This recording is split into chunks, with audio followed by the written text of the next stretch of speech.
मित्रांनो नमस्कार. आज आपण एकतपूर तालुका सांगोला जिल्हा सोलापूर येथे आहोत. तर आता तुम्ही इथं बघताय सगळे आता गुलालानं भरलेत. का भरलेत तर आता इथं सध्या ज्या पाड्या आहेत जर्शा आहेत त्याच्या 8 जर्शाचा व्यवहार झालेला आहे आणि त्या 8 जर्शा कसे दिलेत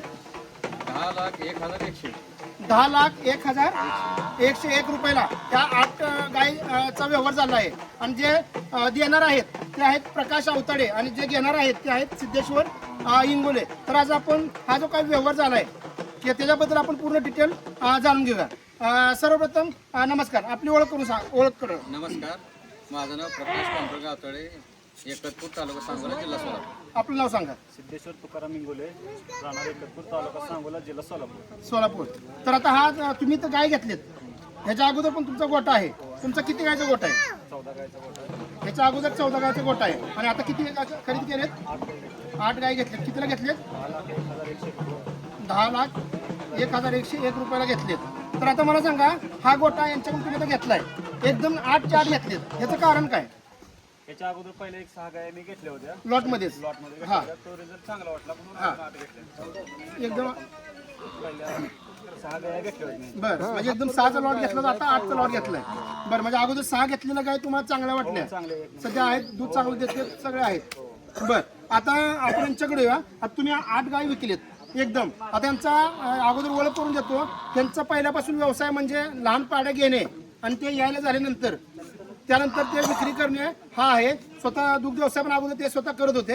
आता मला सांगा, तुम्ही आता या 8 गाय विकलेत 10 लाखाला, ह्याच्या अगोदर पण तुम्ही 6 त्यांना विकल्या होत्या. तुम्ही सहाला हा, मग ह्याच्या मागचं कारण काय बाबा? कस्टमर रिपीट होते म्हणजे तुम्ही क्वालिटी दिले चांगले. याच्यामुळे कारण म्हणजे आपल्या सगळ्या क्वालिटीज आहेत आणि 13-14 लिटर. तुम्ही माझ्या तोंडून ऐकू नका, ज्यांनी घेतली त्यांना विचारा. हा, की 14 आणि हायेस्ट 15 पर्यंत होते. बर, म्हणजे पहिले येतानाच 12 ते 15 लिटर पर्यंत चालते. आता तुम्ही जे पाड्या घेताय आणि त्याच्या गाय करून विकताय, तर त्याच्या अगोदर सगळ्यात महत्वाचं जे फॅक्टर असतो ते गायचं सिलेक्शन. ज्यावेळेस तुम्ही लहान गाय घेताय त्यात तुम्ही काय नक्की बघता? ज्या गायचं सिलेक्शन करताना गाय किती बी खराब असली चालेल, फक्त तिची क्वालिटी चांगली पाहिजे. क्वालिटी चांगली असेल तर पुन्हा उंची, हाईट आणि एक महत्वाचं सांगणं आहे शेतकऱ्यांना की दात लावल्याशिवाय गाया भरवू नका, त्याशिवाय गाया मोठ्या होत नाही. आपलं तेच फॅक्टर आहे, दात लावल्याशिवाय मी गाय भरवत नाही, त्यामध्ये गाया मोठ्या होतात आणि त्याच्यामुळे त्यांचं संगोपन चांगले होते आणि दुधाला जास्त उतरते. आणि आणल्यानंतर सुरुवातीला त्यांना सर्वप्रथम जनताचं करावं लागतं. जनता झाल्यानंतर गोचडाचं करावं लागतं. त्याच्यानंतर पुन्हा मग आपण ते पावडर वगैरे चालू ठेवून गाव जायचं, म्हणजे महिन्यात 1-1.5 महिन्यामध्ये सगळे त्यांचं पुन्हा गाव जातात. ह्या हिशोबात मी सगळं त्यांचं ट्रीटमेंट देतो. बरं, म्हणजे लहान तुम्ही अगोदर पाड्या घेताय आणि तुम्ही सांगितले पाड्या घेताना अगोदर त्याच्या उंची, वय, हाईट, म्हणजे ब्रीडिंग वर काम करणं गरजेचं आहे. म्हणजे सुरुवातीला बियाणं जे घेताय ते तुम्ही चांगलं घेताय. ब्रीडिंगवर काम केलं तरच दूध आहे, नाही तर दूध नाही. आणि अजून एक सगळ्यात महत्त्वाचं त्यांनी सांगितलं की गाय भरवताना घाई करू नका, जोपर्यंत दात लावत नाहीत जोपर्यंत दात लावतो तेव्हा गाय भरू नका. जर कमी वयात जर तुम्ही गाय भरवली, तुम्हाला वाटतं की बाबा 2-4 महिन्यात लवकरच आपली जाईल, पण ती गायची साईज होत नाही किंवा गाय मोठी होत आणि नाही. 5 महिन्याबद्दल थोडंसं म्हणजे त्यांना बाकी कमी द्यायचं. आणि 5 महिन्यानंतर माझ्याकडे मी सांगतो गव्हाचं पीठ, सरकी, ही जी तुम्हाला जे चरबी वाढणारी जी आहे ती 5 महिन्यानंतर द्यायच्या. 5 महिन्याच्या अगोदर त्याचं तर गाव जायला त्रास देतात. त्यामुळे अगोदर काय द्यायचं नाही, अगोदर फक्त खपरी गोळी. आणि तिथनं पुढे जे तुम्हाला सांभाळायचं असेल ते 5 महिन्यापासून पुढं, कारण गाव जायला पुन्हा अडचण असते, गाव गेलेले असते त्यावेळेस. बरं, कारण की आता बऱ्याच जणांची तक्रार असते की गाय घेतात पण ती लवकर गाभ जात नाही.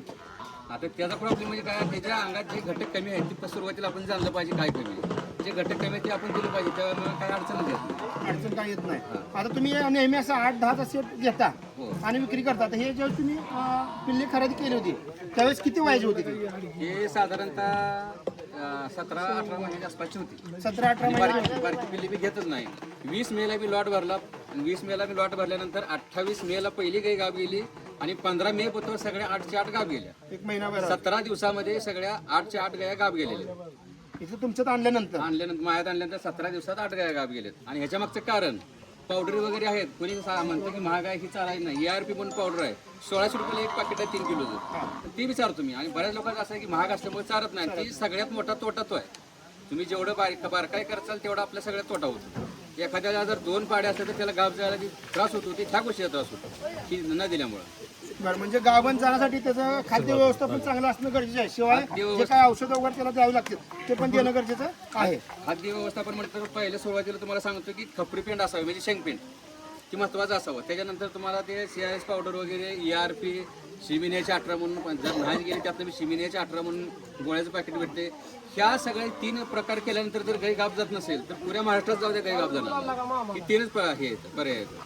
3 केल्यानंतर गाई गापच गेली पाहिजे. जर जात नसेल तर कुणी बी उद्या दाखवू द्या, गाप जाऊ शकत नाही. आणि असे अजून भरपूर उदाहरणं आहेत की जे गाप जात नाहीत 2-2 वर्ष आबदतात, ती मायात आणून मी गाप घालवतो बरं आणि विकतो.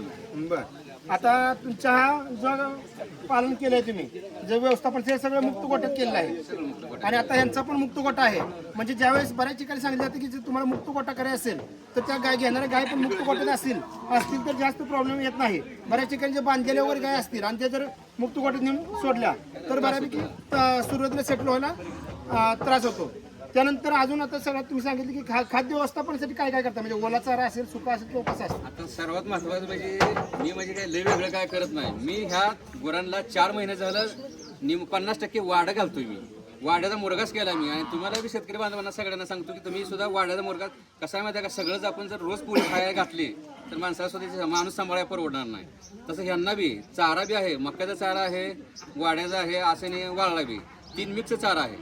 त्यामुळं खपरी पेण हे जे 2-3 गोष्टी आहेत ही बंद नाही होते, चालू पाहिजे.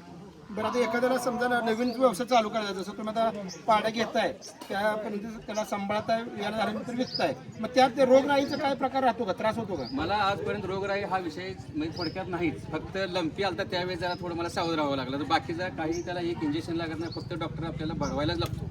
बाकी रोगराईचा काही प्रश्न नाही याच्यामध्ये. आणि सगळ्या नवीन जवान असते त्यामुळे त्याला आजार पडायचा विषय येत नाही. बरं, आता मला तुम्ही सांगा तर आता मला तुम्ही सांगा तुमच्या पहिल्या कधीपासून दूध व्यवसाय करता तुम्ही? 2020 सालापासून. 2020 सालापासून सुरुवात जी केली होती ती किती गायपासून केली होती? 1 गायपासून. बरं, आता किती गाय आहेत? आता 14 गाय आहेत. 14 गाय आहेत. आणि आता सध्या पण तुम्ही 8ची खरेदी केली. खरेदी केली आहे. मग आता तुम्ही गाय वाढवताय म्हणजे नक्की त्यात परवडत असेल, पण त्यात काही अडचणी पण असतात. हो, अडचण काही अडचणी आल्या का सुरुवातीला ज्यावेळेस तुम्ही गोटा केला त्यात तुम्हाला काही अडचणी आल्या का? काय दवाखाना वगैरे आजार? मस्टडी वगैरे बरं, मग सुरुवातीला माहिती कमी थोडं असल्यामुळं कमी असल्यामुळे थोडा त्रास झाला, पण आता काय म्हणजे आता तुम्हाला सगळी माहिती झाली त्यामुळे तुम्ही आता एवढं मोठं धाडस केलेलं आहे. केलं आहे. दुग्ध व्यवसाय परवडतो का? हो, परवडतो. किती म्हणजे कमीत कमी किती दर आला तर तुम्हाला परवडतो? सरासरी 30-35 रुपये. पण आता मध्ये 18, 20, 22 रुपये पण झालं त्यावेळेस परवडतो का? मग त्यासाठी तुम्ही काय वेगळं व्यवस्थापन करताय का? जे आहे ते आता सर्वांमध्ये काय असेल. बर, त्यानंतर आता मला सांगा एक तुमचा नंबर द्या. माझा नंबर 98 60 19 74 34. प्रकाश अवतडे, एकतपूर, तालुका सांगोला, जिल्हा क्वालिटीचं माहेरघर. क्वालिटीचं माहेरघर. हा, तुमचा पण नंबर सांगा. 96 23 88 39 06. आता आपल्यासोबत अजून एक प्रसिद्ध दुग्ध व्यावसायिक, आमच्या गावातील प्रसिद्ध दुग्ध व्यावसायिक अमोल लिंगे पण आहेत. त्यांच्याकडून पण आपण जाणून घेऊया. मला वाटतं तुम्ही पण इथून सुरुवातीला घेतल्या होत्या पाड्या? बरं, आता तुमच्या किती गाय आहेत टोटल? टोटल गाई मोठ्या 50 आहेत आणि पाड्या 85 टोटल आहे. टोटल 85 गाय आहेत. बरं, तर तुम्ही ह्यांच्याकडून किती पाड्या खरेदी केल्या होत्या? त्यांच्याकडे 5-6 किलो 6 पाड्या खरेदी केल्या. तुम्हाला ती क्वालिटी कशी वाटली त्याची? क्वालिटी एक नंबर आहे. दुधाला पण एका टायमाला कमीत कमी 15 ते 16 लिटर चालतात. बरं, आता तुमच्याकडे 85 गाय आहेत म्हणताय, मग त्याचं व्यवस्थापन तुम्ही कसं करताय एवढं? त्यांचं काय चाऱ्यामध्ये त्यांना मुरघास आहे 2 टाइम हां, आणि मुरघासच देतो आपण 2 टाइम त्यांना. 2 टाइम मुरघास आहे. दुग्ध व्यवसाय जे नवीन चालू करणार आहेत त्यासाठी तुम्ही काय सांगाल त्यांना, शेतकऱ्यांना? शेतकऱ्यांनी म्हणजे कोणती काळजी घ्यावा? आज तुम्ही 1-2 गायपासून 85 पर्यंत गेलाय, त्यात तुम्हाला काही अडचण आली त्या सांगा तुम्ही. आणि अडचणी म्हणजे काय, लंपी वगैरे येतो त्यासाठी अगोदरच लस घेणे महत्त्वाचं आहे. लंपीमुळे बरेच लोकांच्या गाया संपलेल्या आहेत, गोटे मोठे संपलेले आहेत. त्यामुळे लसीकरण वगैरे करणं महत्त्वाचं आहे. म्हणजे चांगलं चारा नियोजन असेल, चारा नियोजन याला चांगलं पाणी असेल आणि सगळ्यात महत्त्वाचं लसीकरण वेळेत जर केलं, म्हणजे प्रॉब्लेम आल्यानंतर लसीकरण करण्यापेक्षा अगोदर जर केलं तर त्रास होत नाही किंवा नुकसान होत नाही. तर आज आपण इथं एकतपूरमध्ये आलो, आपण बघितलं सगळं जे आता हे गोटा दुग्ध व्यावसायिक आहेत. आता हे पाड्या तयार करून विकतायत, त्यांचे स्वतःचे गोटे पण आहेत. तर आज तुम्ही खूप चांगली माहिती दिली. जर नक्कीच नाव द्या आम्हाला आदर्श गोटा बघा. सांगितलं का अगोदरच सांगितलं. तर कुणाला जर समजा अशा पाड्या लागणार असतील तर तुम्ही त्यांना कॉन्टॅक्ट करू शकता, किंवा आमच्या एकतपूर गावात जर तुम्ही आला तरी तर अमोल लिंगे असतील किंवा सिद्धेश्वर इंगोले असतील किंवा अजून असे बरेच गोटे तुम्हाला प्रगतशील गोटे बघायला मिळतील. धन्यवाद.